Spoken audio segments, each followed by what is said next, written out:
It's kind of been growing over the last sort of 5 years, I suppose, with a sort of move through from fairly abstract, lyrical sort of style work, and increasingly becoming more simplified and refined as I've gone on, and finding new ways of actually kind of expressing what I wanted to say about colour and line, and just ideas about sort of to do with the coast. There's sort of that in the background of it all, but it's kind of found a new home in a sense with the way it looks, and it feels much more complete in a sense now, whereas before it was just trying to find its way through drawing and painting. I was working a lot with digital prints, and that kind of grew out of a lot of the work that I've done commercially, which was post having been a fashion photographer for about 25 years. I got into more digital illustration as digital technology arrived, and I started doing a lot of collage type work, and alongside the commercial work I was also doing collages which were photographic collages, and they would kind of crash together kind of pieces. They were quite big pieces in a sense, and the discovery of Photoshop opened my eyes to all sorts of possibilities, and that allowed me to kind of explore ideas quickly, move things around quickly, do the kind of things I wanted to do but couldn't do in the way that photographic collaging didn't allow, in a sense.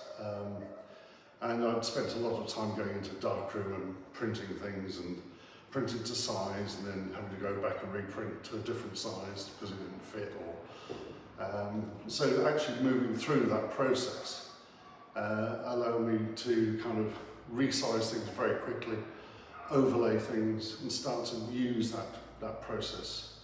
And then subsequently, as I kind of moved away from that kind of use of photographic imagery, I started to use colour and I started to use line, and it became quite interestingly for me, because I've sort of been based fundamentally in the grid system for years and years and years, and I suddenly found myself using curvilinear sort of line, and it was quite a bit of a revelation to me, in the sense that I thought, what am I doing?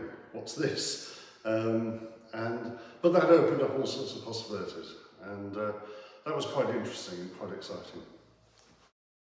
I mean, I think the thing is that what I've done in a sense is really an extension of where I was. I'm quite interested in colour, have always been interested in colour, and the starkness of colour and hard edges, and I think that comes from my photographic days as much as anything else. And in many ways, some of these images have got an element of the 2 1/4 square frame in them. That kind of is part of the DNA of them in a way. And looking at the way I'm using line and breaking up surfaces, sometimes the surfaces are very flat and very even. Sometimes they've got a bit more kind of textural kind of qualities to them, and allowing them to kind of express colour and texture, moving around the image in different ways. And then really the next stage for me with these pieces was to sort of figure out how to use the canvas itself, or the surface that I was using. So here I started to look at panels, which kind of gave me a new perspective on them, and allowed me a kind of structure which allowed me to step things in front of and behind, and change the way in which you look at the surface from being a flat surface to actually 3 dimensions. And that kind of goes back to some work I did some years ago, which was to do with looking at surface and looking at 2-dimensional surfaces and illusionistic 3-dimensional surfaces, which were represented by photographic images, and comparing the two. So there was a juxtaposition between 3-dimensional surfaces and 2-dimensional surfaces, and that was kind of in the thinking as well. The idea of floating the canvases in front of the wall was kind of out of a need, partly for the structure of them, because they needed support as much as anything else. But I quite like the idea of it actually being something sort of separate and coming into the space, not just sitting flat against a wall. And that's quite different from the way my prints have worked, which are very flat and sit on a piece of paper, sometimes within frames, sometimes they're not.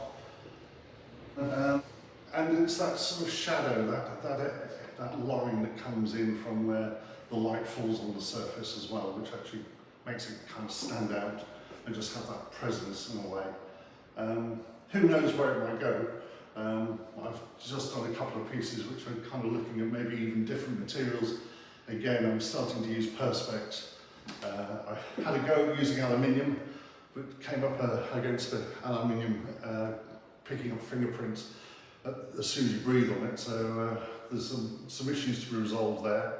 But the next stage could be, I don't know, could be more sculptural. I'm not sure yet.